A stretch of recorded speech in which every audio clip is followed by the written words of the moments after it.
I thought the most interesting thing I could share is like my own personal kind of story. Um, I grew up in a very kind of militant, racist town. It's called Hanover, founded by German immigrants and very much into business and that kind of environment. And we have a very active KKK. You guys know what I mean by KKK? Is that active in these ends of Europe? Yeah, we had a very active KKK and white supremacist groups, and I grew up, playing music in high school, and at some of the concerts, some of the other bands would, be promoting a white supremacist ideology, and so it was a very kind of abrasive environment for people that, didn't look the same as the majority of the people that they lived around. And so I didn't really understand that, of course, at a young age, but I think it made me kind of unsatisfied with the environment that I grew up in. And I was kind of a rebellious, like, firstborn male in the family. And I really, once I got exposed to the world through traveling with music and going to cities and seeing homeless people and kind of having my worldview changed a little bit, I started asking tough questions, and it led me to organizing with homeless people in our capital city of our state, which is called Harrisburg. And so I did that for 3 or 4 years, sleeping on the streets with homeless people. And it really kind of, as I kind of started to process a lot of these questions about, okay, why do we have people in poverty? Why do we, have people that are less privileged than others, and they tend to look a certain way, I started asking all those tough questions, and I came to understand the world in the form of power, really, like how certain groups and individuals hold power over others and actually use that power they have to take advantage of more oppressed people. So this was all going through my mind at a time that the Occupy Wall Street movement kind of like took off. I think there was even a Copenhagen chapter of Occupy, yeah, sort of. I mean, there was a lot of those chapters that kind of sort of existed, right? But, so I got kind of exposed to this whole idea of like, what does it mean to really make a movement? And a movement which is using peaceful means to resist those who are oppressing others. And of course, in the United States, at the top of that list is banks, financial firms, big companies. People I worked a lot with the homeless, so I was having friends getting kicked out of houses because a bank would just use some of the fine print to find a way to evict them, and then they're just in the winter streets, So, this stuff took on a very kind of personal element when I decided to study in Uganda, in East Africa. And just kind of, I don't know whether you call it an accident, a coincidence, or whatever, but I just fell in love with a girl there named Susan, and she tried to come here, but, getting a Schengen visa as an African is not so simple, but I have the privilege of a U.S. passport, so I can just, come here and meet with you all. So it's one of the privileges I have. I studied in East Africa, and I'm kind of getting to know this girl that I'm interested in, Susan, and I eventually, the semester of the exchange program I was doing ended, and I went back to the U.S., and I still felt like I was romantically attached to this woman.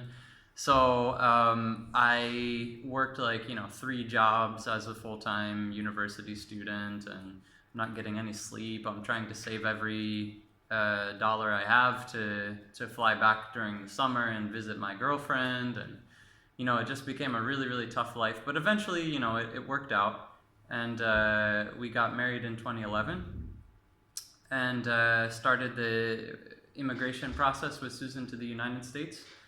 I don't know if anybody here has gone through any kind of immigration process, but pretty much anywhere in the world it's not easy. There's a lot of paperwork, there's a lot of fees. It's a very lonely and isolating experience. So we were really no exception. I remember Susan had to go to the US Embassy in Kenya, which is a country she had never been in, to process her visa. And I was really poor at the time because we had just been married and we were eating like one meal a day. And I didn't really have a lot of money to help her like find accommodation and these kind of things. So she made an arrangement with a lady who happened to also be a Ugandan, although of a different tribe, living in Nairobi, Kenya, and running a restaurant. So she told the lady, can I sleep on the floor of this restaurant if you let me work here, for like 8 hours or 10 hours a day. So, she's waiting for the US Embassy to process her paperwork. Nothing's happening. And then I had been kind of convinced by the embassy that it's only going to take 2 more weeks for her to process her documents. So I had already gone back to the US, and it ended up being like 4 months of, just trying to figure out the bureaucratic system. And the only reason it was even that short was because she happened to find the phone number of somebody who worked in the embassy and just gave that person a call. And the person was like, but you were supposed to submit another document. She's like, well, I did. She's like, what's the tracking number? Here it is. And then she's like, oh yeah, it's here in this pile of papers on this desk, on my colleague's desk. So it's just, almost no system, right? So she just kept trying to pry every day, and finally it worked out. And so in 2011, she came to the United States. And we stayed in the United States, again, still working with the homeless, still doing community organizing for 2.5 years.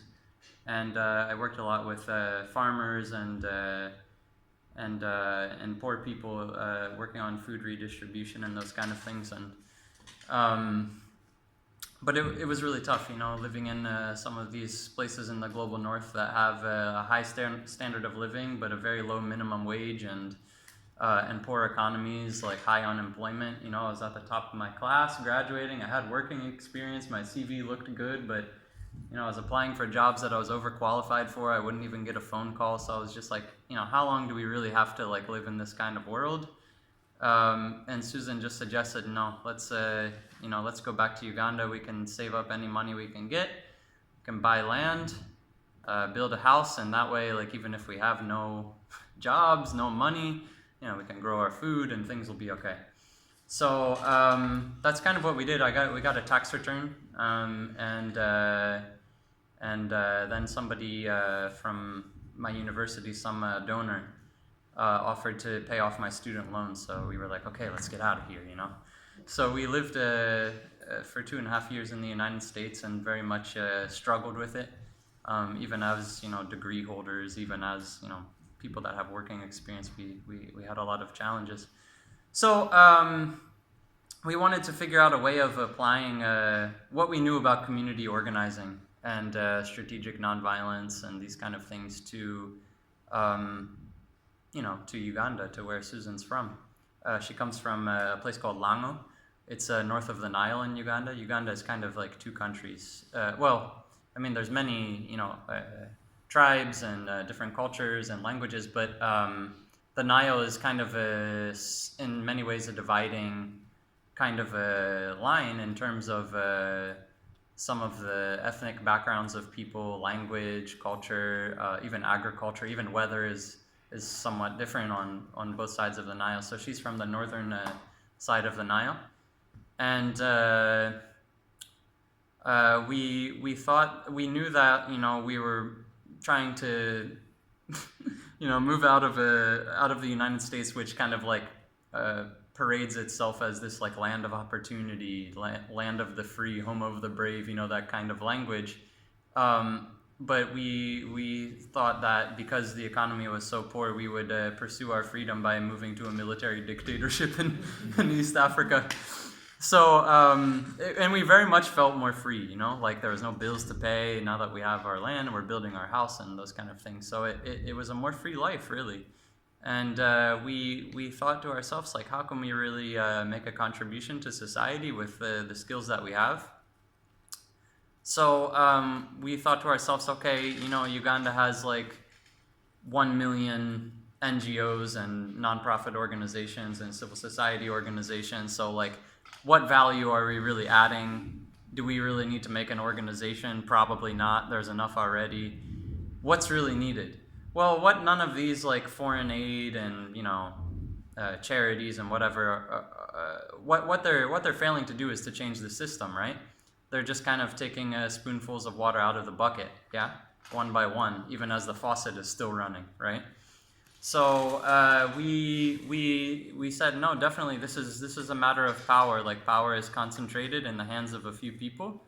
There's been a dictator for 3 decades, for 30 years, who came to power through killing people and blaming it on others, through bombing families, through abducting children and forcing them to go to war. You know, like he's a vicious guy, and rules with an iron fist. So this isn't like just going to be something that's easy. So we said to ourselves, okay, if this idea of like maybe training people in the skills and knowledge that they need to take action and stand up for their rights and achieve their goals is going to be something that helps in Uganda, we should test it in the most difficult place when we don't know what we're doing and we don't have money. Because if we can succeed there, then probably this thing can be like adapted in other places in Uganda, or even outside of Uganda. So there was a certain community of the Acholi, which borders my wife's tribe. It's a tribe that borders my wife's tribe. They came to what's now known as Uganda in the 14th century. Their people migrated and settled there, not just kind of along the Nile River. And, you know, they're an agricultural community. 99% of the population uses farming as their main source of sustenance.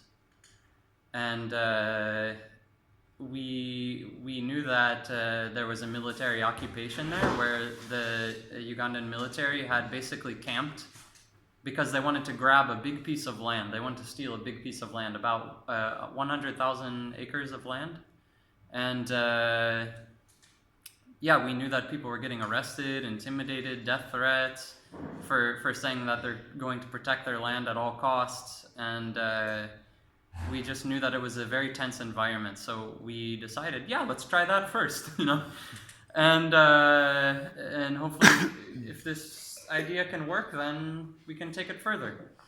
So we connected with some health workers because in rural Uganda, like those are the kind of people that will go from house to house. So they're used to doing this kind of door-to-door organizing where, you know, it might just be like training people in what does it mean to live with HIV, or what do you do when you have malaria, what are the different herbs that can help you, or, you know, those kind of things. It might just be simple apolitical information like that, but at least they know the community, right? And they're used to going around the community. So we had some of these in Uganda. When they say the word youth, it means up to 35 years. So, but I think maybe young adults is a more dignifying thing to call them. So there are these young adults that we kind of trained in the philosophy of nonviolent resistance and how to build a movement and organize your community to achieve a goal. In this case, the goal being to protect the land from the government who wants to grab it. And I also forgot to mention that there was a South African investor that had actually bought like a large chunk of that land from the government. So the government had actually sold land that belonged to people, even though like constitutionally in Uganda land belongs to the people, it doesn't belong to the state. So so yeah, there was a lot of kind of tense security situation in the area. And I suffered like my first detainment in 2013 when I myself, a trainer, a nonviolent action trainer from Kenya, and 2 local health workers, community organizers, were detained, as well as another female from the United States. And yeah, so the authorities were kind of like telling us, you're not allowed to go here. So we would just ask them, you know, what about our right to mobility? But they wouldn't take anything like a legal argument. They were just like, no, we'll still arrest you. Like, you know, so they're very much, you know, we learned they're very much willing to violate their own laws. They're very much willing to do anything. And after training the community and our first few trainings in nonviolent action, they were accusing us of forming like a rebel group that wanted to overthrow the government and trying to basically bring up all these kind of false charges against us. And we would just have a lot of conversations with these authorities to tell them, no, it's okay, send your policemen to the training, you know, send your, you know, your personnel so that they can also learn about building a movement and all this kind of stuff. Because we knew that the police are making about $100 a month, and okay, that's bad anywhere, you know, but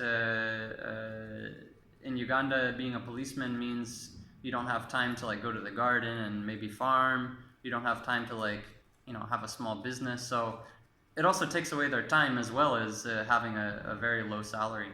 So we knew that a lot of these people were sympathetic with the communities that they were being told by their bosses to go and disturb. So after that kind of situation, the local organizers that were health workers also, they started getting calls on their phones saying like, we're gonna kill you if you keep doing this work organizing people to protect the land, like it's not gonna be safe for you to live in Uganda anymore. So we really realized that security was going to be a big issue. We at that point we weren't like very well connected to like lawyers, media, human rights groups, or anything like that.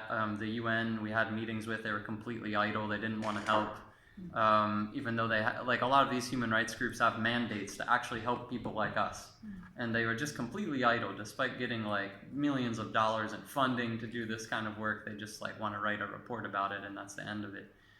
So we got like really kind of disillusioned. We thought we had so many allies, but they also had a lot of fear. They also didn't do their jobs very well.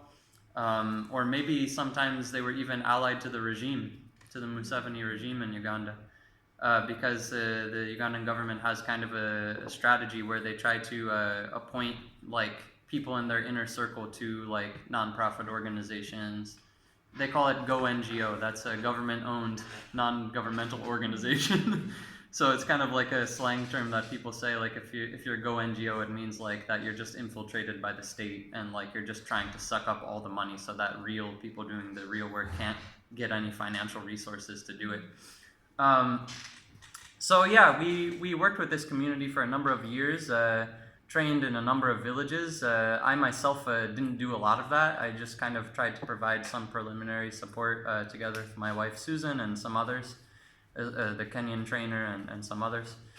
And in 2014, there was in nonviolent strategy, sometimes a crisis is an opportunity.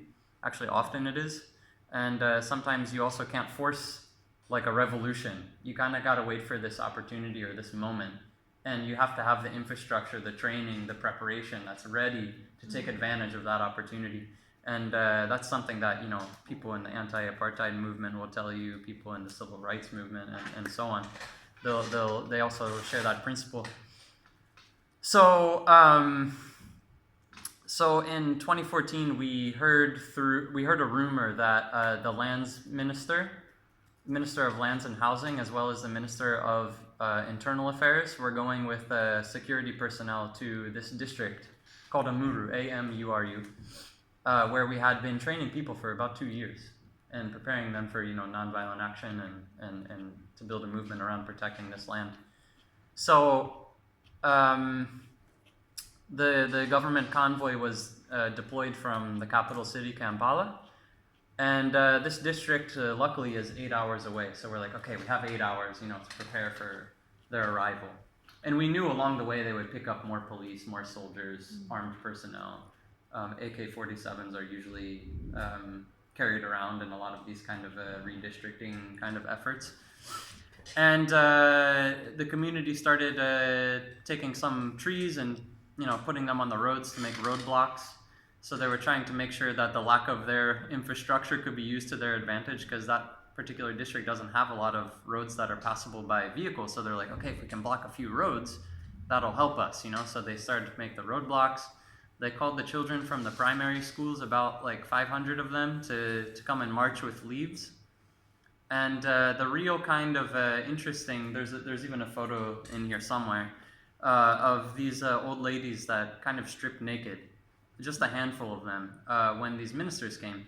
So for those of you who have been to the African continent or maybe even elsewhere, like you might know that that is like a serious abomination. It's a curse. It's an omen. When somebody your mother's age like points her naked breasts at you, it's just considered like something that it's like her last resort. It's the last thing she can do. So it brings all kinds of shame on you and people really feel the weight of it. So the lands minister, when he saw that, he started crying. And then the Minister of Internal Affairs just kind of looked away in shame and pretended like nothing was going on. And they actually started begging the community that, no, we promise we didn't come to take your land, you know? So it put them really on the defensive. And I also failed to mention that a few days prior to that, and one of the reasons we knew a government convoy was coming, was because they started staging a military occupation of this particular village called Apa. That's A-P-A-A. Apa. And it was the Uganda Wildlife Authority park rangers, who are armed soldiers, really. They're trained by Uganda's military, some of them. And then also the UPDF, which is like the formal military of the Uganda government. So they had occupied this village and were doing like armed patrols, you know, around the village. So everybody knew something's gonna happen. What's all this leading to? So after these government ministers were chased away, within like a few days they called off the military occupation, because they're just like, we can't grab this land, we can't steal this land. These people are going to resist, and our efforts won't be successful. So that was perceived to be a really big victory by the local community. And those of you who work with ActionAid, one of the first times that we really strengthened our partnership with ActionAid was after that incident. ActionAid Uganda came to us and they're like, okay, what are you guys doing? We never heard of you. You don't have money. You don't have a large network, but you managed to like protect all of this land without even expertise about land policy and all this kind of stuff. So they, because ActionAid had more resources, they were able to call a meeting of local leaders, like the political leaders, religious leaders, cultural leaders, and they just kind of passed resolutions saying, you know, all the people arrested should be released without charge, the land should not be grabbed, you know, so they passed like a list of resolutions. And after all of these successes, we started seeing like old women around the country stripping naked whenever they had a land problem. So whenever the government would, for example, in eastern Uganda, in Soroti, these old ladies stripped naked when the government wanted to grab some of their land to expand the land of a university, a state-owned university. So, and even some lady basically got kicked out, more or less got kicked out of the ruling party, because she told people in her village, if anybody comes to grab this land, just strip naked. So we started even seeing how this could penetrate even the ruling party, like even the regime itself. And a lot of people got really inspired by this idea. So what does it mean to resist using peaceful means? Can it really work, you know? They started asking us these questions. How do we do it? What happens when we have spies in our communities? What happens when people fear to participate? What do you do? So all these kind of same questions people around the country started asking us. And at that point we said, okay, we've succeeded in this pilot project of Amuru district. Now we just need to find our niche and just really focus most of our time, energy, resources into that training of people, to give them the skills and knowledge to do it themselves. Because there are a lot of challenges in Uganda. We have, it's the second youngest country in the world demographically. The median age is 16 years old. So voting age is 18, so it means that the majority of the population is not of voting age, which is also funny. Even on top of that, they still rig the elections and use a lot of intimidation of voters and also buy votes. And so, you know, it's not a democratic country, it's very much a dictatorship. And also unemployment is the second highest in the whole of Africa. Despite having a massive, you know, young population, like we still have this rampant unemployment. Corruption is just through the roof, you know, so militarism is just like normal. Like when we went to visit the Welcome to Denmark, our comrades that helped smuggle some of the immigrants over into Sweden who were freed from their charges in court yesterday, I was telling Sarn that are we gonna like get arrested for going to like the first things that jumped in my mind is that probably if we show up to support these guys, the police will come with tear gas, you know, they're gonna come and arrest us. So you know, having lived through a lot of these things, like I think it affects one's like gut response, the psychology and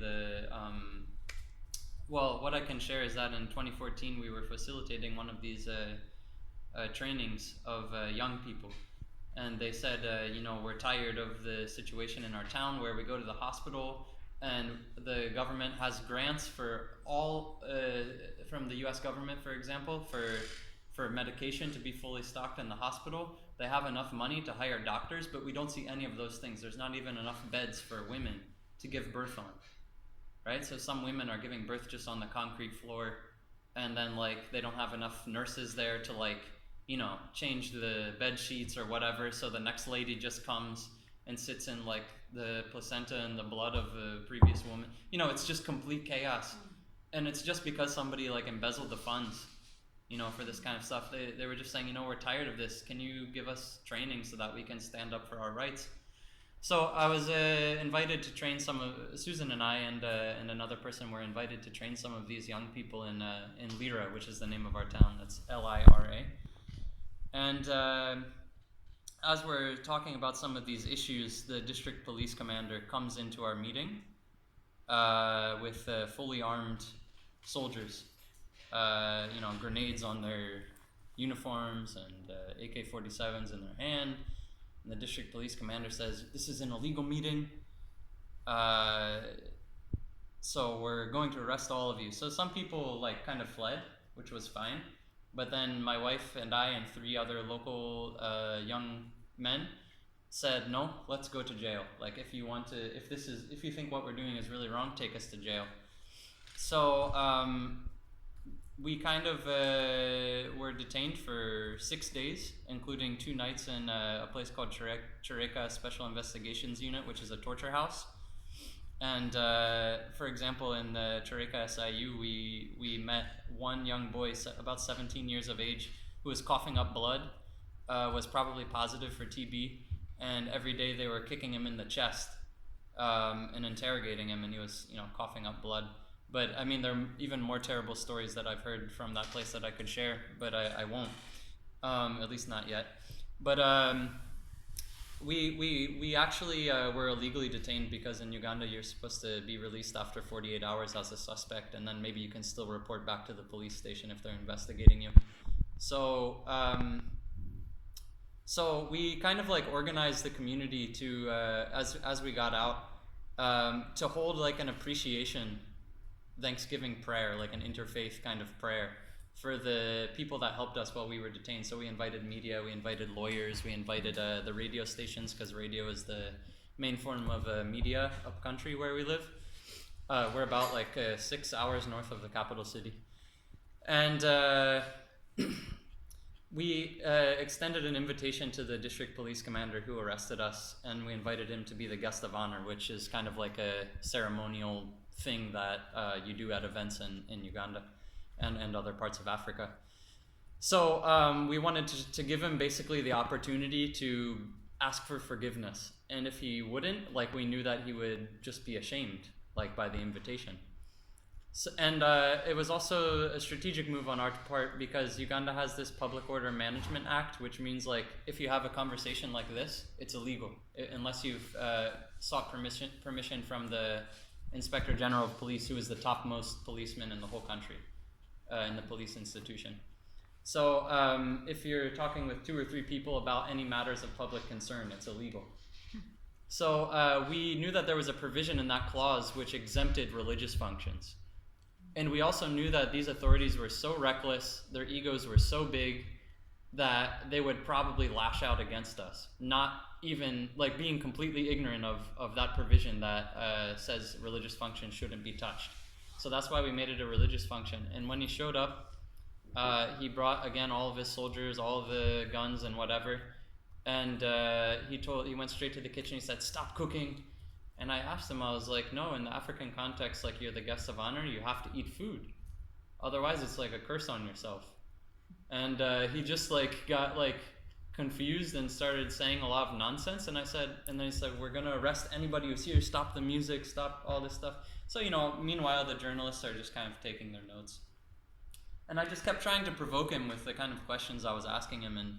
And within a few minutes, the news had already hit the radio stations, and they were asking, like, "Is this guy really gonna stay our district police commander?"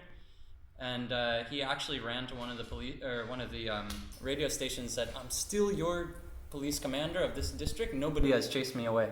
But within like a week or two, the government transferred him to another district. So that was like one way that we tried to actually like provoke repression against ourselves, because we knew that they would do it so recklessly. They had done it before, right? So if we could provoke them to do it again when we're actually prepared and ready for it, we could leverage that to our advantage, and we get these stupid guys out of our town. So that's just like, I have a lot of stories very similar to that one, but I'll just kind of stop here.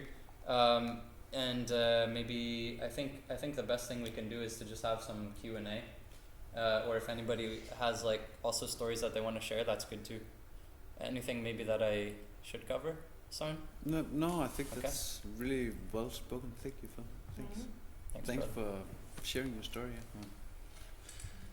Yeah. Okay. Can I ask a point where you get the older women to like have this tactic of script and so on? How did that idea develop? Yeah, so one of our philosophies is that we should never impose tactics. So in organizing, we think about strategy first and then down to the smaller tactics. So we kind of just like help them through the thought process of like, what's our strategy? Okay, our strategy is to organize one another and take action. So then what does that mean for the individual things we need to get done, like protect our land or chase away this government convoy? So that's where we actually leave it up to people to decide.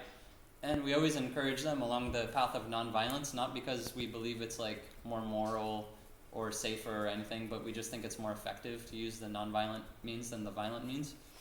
And they just decided, no, in our cultural context, like stripping naked is the power that we have as old women, right? These not even able-bodied old women, but just old women. And actually, there's a really interesting personal story that one of them had. She's called Anek Caramella, which I wrote a story for Waging Nonviolence, wagingnonviolence.org. You can look up my name and you'll get some stories there. But one of the stories was about her, because in 2011, the Uganda Wildlife Authority sent soldiers, and also some local politicians came to basically start evicting people. So they were burning down people's homes in the forest to chase them away, just like intimidation. And they found Anek Caramella's son, who was maybe around 30 years old or something. He has children and his own family, but he still like lives within that same family homestead, that clan area. And they found her son in the garden digging with a hoe. And they said, "Get out of our land." He said, "Your land, our family has been here since the 14th century, or whatever, for generations, and this is my land. Why do you say it's your land?" And they said, "No, this is our land. You have to leave. If you don't leave, we're going to kill you." So they grabbed him, they stripped all of his clothes off, they tied him to a tree, and then they took his own garden hoe and just beat him to death with it. And meanwhile, Anek Caramella, his mother, was begging them, "No, stop, you're going to kill my son." And they just kept going until they killed him. So she, in 2014, told us, she told me that she wanted to die the way her son died, naked. That's the exact word, the exact phrasing she used. And I identified that with that. I resonate with that as a father, because if somebody kills my child, like, I have nothing left to lose. It's just such a tragedy. Those of us who are parents feel it. And it made me also realize that in situations of desperation, oppressed people actually have the most power, because once they've overcome that hurdle, that obstacle of fear, they can really almost do anything that needs to be done. And I think often we think about power in terms of like either who's holding the gun or who has the most money or who has like the decision-making political office, but I don't really think that's how we should be looking at power as human beings. Yeah, so that kind of a tactic came out of her own personal experience, but then also there were other mothers that said, this is our land. We at all costs we need to defend it.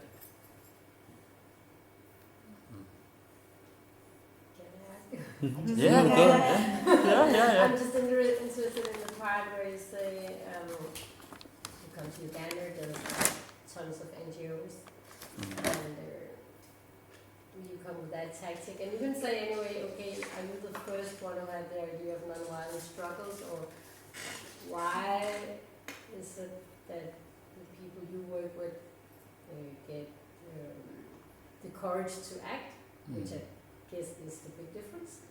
I mean, there's a lot of people who are trained in their rights and how to organize, and I mean, that cannot be the things which divide.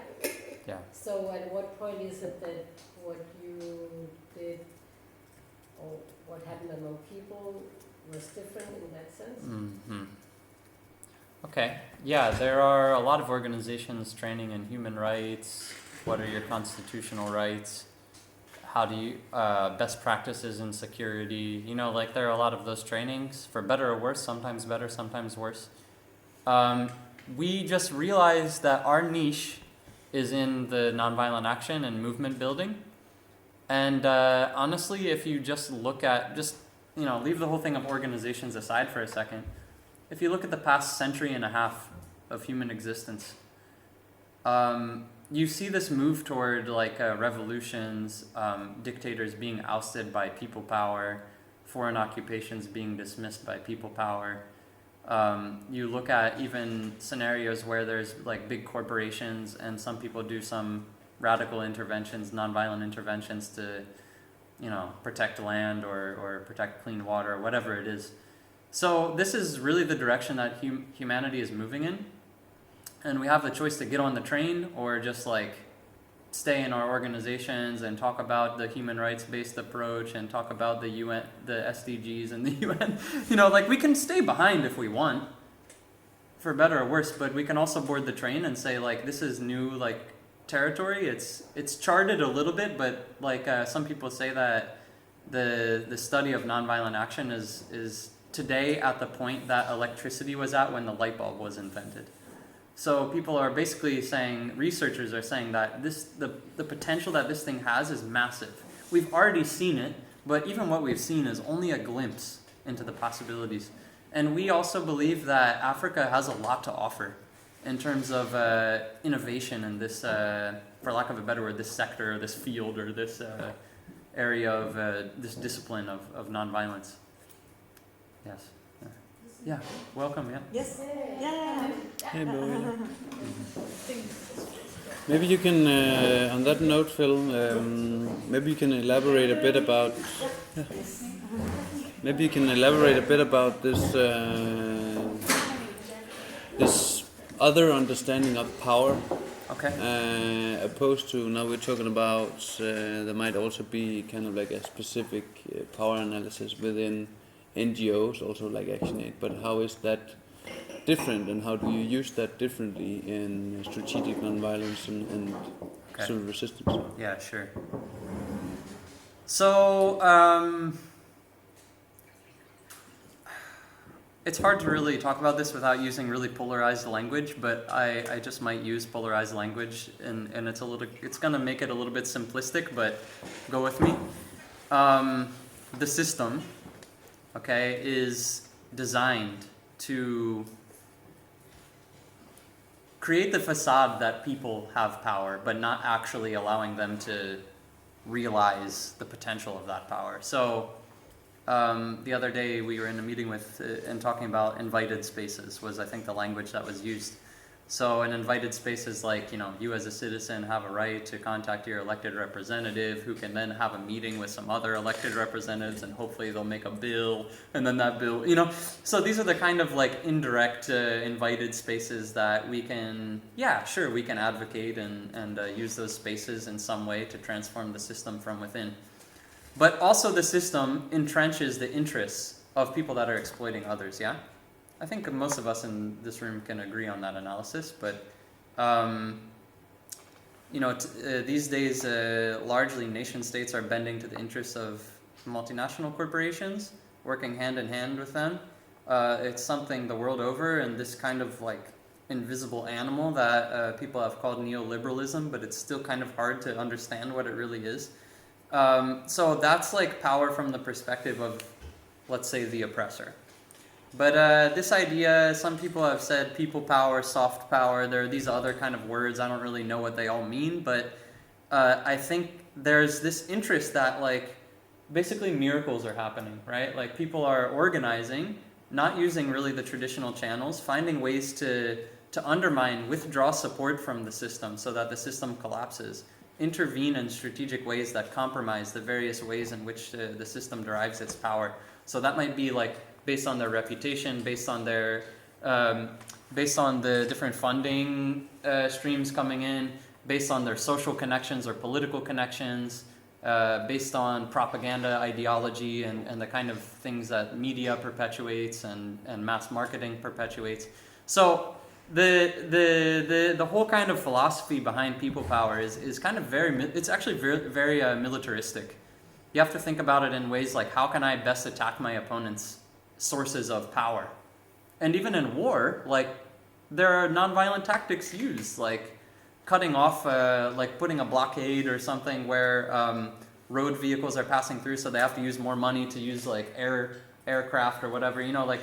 So even in the war colleges and all these kind of things in the world, like they also teach these kind of things, and if you don't really understand it as a war or as something that you need to non-violently make an attack, then it's very possible you might not achieve your goal. You certainly won't achieve it fast, and you'll probably waste a lot of time and resources on it too.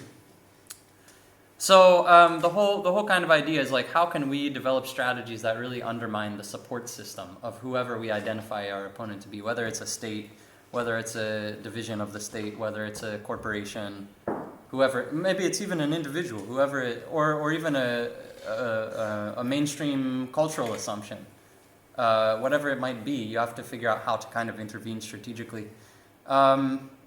So maybe on a more philosophical note, I'll also say that like I just fundamentally believe that like the power of love is more powerful than any other kind of power.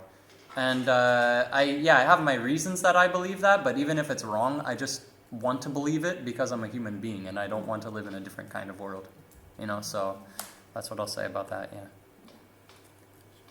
Any other questions? Bad jokes? No bad jokes for now, but you talked about in the beginning that you aligned with the health workers because they were going from door to door anyway. Can you say a little bit more about that? Okay. And then I was thinking, and will that be a tactic we could also use in Denmark, for instance? You know, train the hjemmehjælp. Because we are also talking a lot about, you know, how can we actually, we have a polarized society and there's some groups we never reach out to, so I just want to know a little bit about. Yeah, sure. Yeah, so I don't think we put a lot of thought into it. We were just like, oh, okay, these guys know the community, let's work with them. Mm-hmm. So it wasn't, you know, like I said, this is when we were we didn't know what we're doing, we're kind of learning as we go. And I think it's just more or less a coincidence that it worked out for the better. Mm-hmm. And we happened to find, you know, committed people. Because in places like Africa, you have a lot of fraudsters, and it's not necessarily because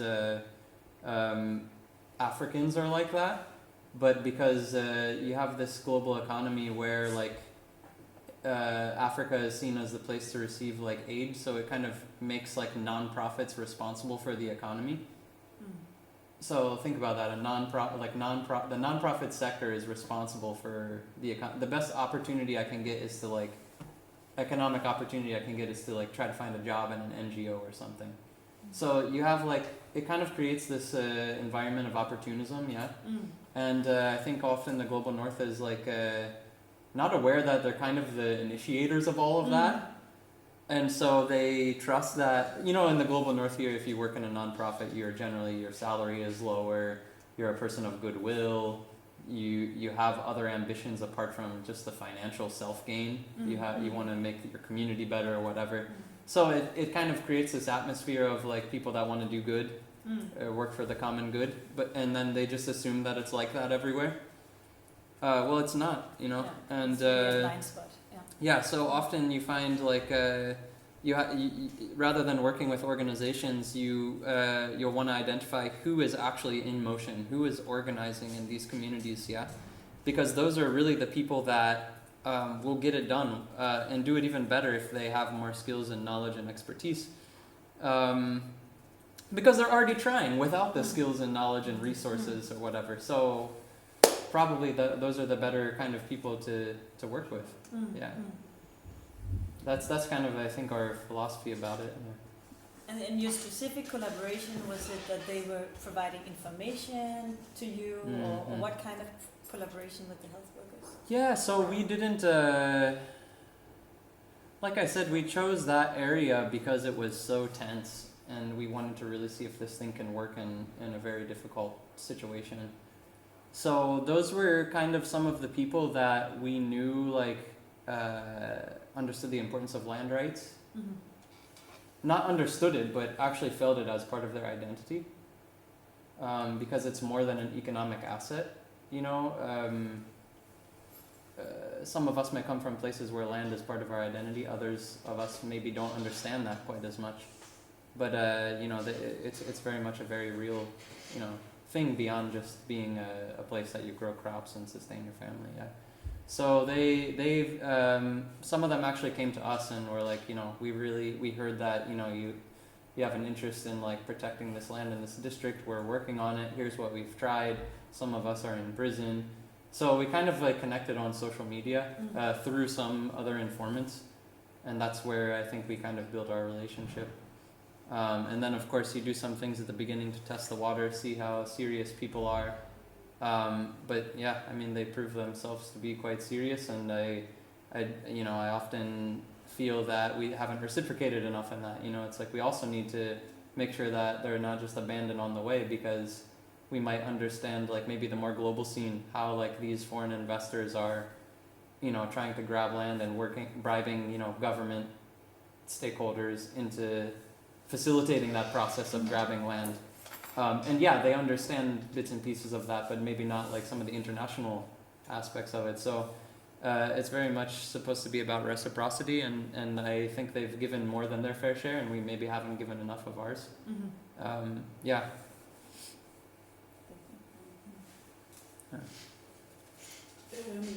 I do understand and to a certain degree agree with your criticism of the NGOs or established NGOs, the strategy about invited spaces. Sure. And you describe the results you have created with land rights, anti-corruption and so on. But maybe you could explain a little bit how you see the possible cooperation between these two approaches. And as I said, I understand your criticism, but can the approach you present, can that be what should I say, a full alternative, or is it a struggle for like land rights and so on? How do you see the cooperation between these two approaches in the broader picture and the bigger kind of alternative? Yeah, thanks for that question. It's something that I think I've like had like 5 or 6 conversations about this week, and you know, it's really on top of people's minds. Yeah. So the thing is, definitely like the two kind of philosophies can work in collaboration. Definitely, they have kind of the same goal. You have to consider the context and what you're trying to achieve. Of course, like it varies. There's no kind of like blanket formula solution, but right now, what I know, particularly in Uganda, where I live, is that all of these human rights groups, NGOs, lobby groups, whatever, they're using only that invited space method. Okay, I shouldn't say all, but I would say the vast majority. Yeah. So we do that from time to time, but our niche is very much in the civil resistance and building movements and that kind of stuff. Because we see that's where the need is, which supplements that thing that's already existing. Yeah. So it's not that but we also want to be wary that sometimes these groups that work on the invited spaces, like will invite young adults, young people, activists, whatever, people in the opposition parties, community organizers, for trainings, and explain to them, okay, this is the strategy for like making your voice heard with your elected representative. And like they go to so many of these workshops that I just kind of wonder if it's just co-opting them into only focusing on that strategy. So I'm not at all worried that we're gonna derail everyone away from the traditional avenues of advocacy and put them into movement building and civil resistance. Like, we'll never do that. However hard we try, however much resources are there. So that's why I really see the importance in this time now in focusing more on that. Because like we need that shift that's more toward the civil resistance kind of methodology. Yeah. But don't you also need alliance building? Yeah. People working on the invited spaces, and how do you do that? Maybe you could Yeah, give yeah. an example. So I think that question relates a lot to community organizing, because generally the more people you have, like the more those invited spaces make sense and provide possibility. So that's kind of the legwork, the groundwork, the grassroots kind of organizing that always needs to be done, and in any context really. So there are ways in which we've done that, like working with different indigenous think tanks or lobby groups or interest groups, because they know the traditional avenues, they know who their elected representatives are, so like we don't need to duplicate that, we just need to supplement it. And yeah, so we always work hand in hand with them. We know who, like for example, our allied MPs are, we know which organizations think progressively, even if they're not, if their methodology is less progressive. Maybe like for ActionAid, for example, like their values are more progressive in Uganda than most of the other civil society organizations. And that's why, like, even though, yeah, maybe they have a lot of bureaucracy or some challenges, like in terms of being a bigger organization, and they can't do the kinds of things that we do directly, they can supplement what we do with like lobbying and like those kind of things that they have the expertise in. So definitely they work hand in hand. If you're working on the same goal, that's, you need more alliances, stakeholders, like that's the whole philosophy of organizing, right? So it's just like finding the roles and niches for each kind of a community that you're working with, and we just know what ours is. Yeah, that's a great question. Do you hold an Ugandan passport, or how do you figure out? So after my detainment, and then I also took a night in jail just on remand before I could pay bail. Sleep. Actually, just a quick aside, if you don't mind. Like, in our jails, they're just so overflowing because we have judges that don't go to work. Will adjourn a case for 5 or 6 years when there's no evidence and the crime is like petty theft. So our jails are just overflowing. If this table is the surface area we're talking about, there's at least 20 people or 30 people sleeping on it. At least, to the point that these guys who work out in the jails will take the small guys, put them on top of the pile, and shove them down into one another. So these kind of conditions are just abhorrent. Back to your question. What can you phrase it for me again? Well, just because why? Yeah. if you Yeah. have- So. According to why they don't kick you out? Yeah. So after during that experience while I was in jail, they had confiscated my passport actually, and I knew my visa was expiring, but I still had to report in court. So it was kind of this weird catch-22 situation. Yeah, I'm married to a Ugandan citizen, an indigenous Ugandan, but there's always paperwork to be done that's not yet done, still processing or whatever. So it was very kind of a gray area, unclear. And I just wrote to the police and I was like, you need to release my passport because I need to stay in the country to report to court for you. I tried to frame it in that kind of language. And the lady in the immigration office in our town wasn't around, even though it was a weekday. She's like, oh, I just went to be with friends during working hours. It's just this kind of culture in local government that we have of just neglect, basically. And so she's like, you can travel to the capital and process whatever from there. So I traveled, and then this lady, I actually have a phone recording which I kind of discreetly took. She looked at, the immigration officer looked at my passport, and she's like, I was explaining to her I need the visa extension so I can go to court, and she's like, why are you in court? And I was like, well, I'm not convicted of any crime, I'm just a suspect.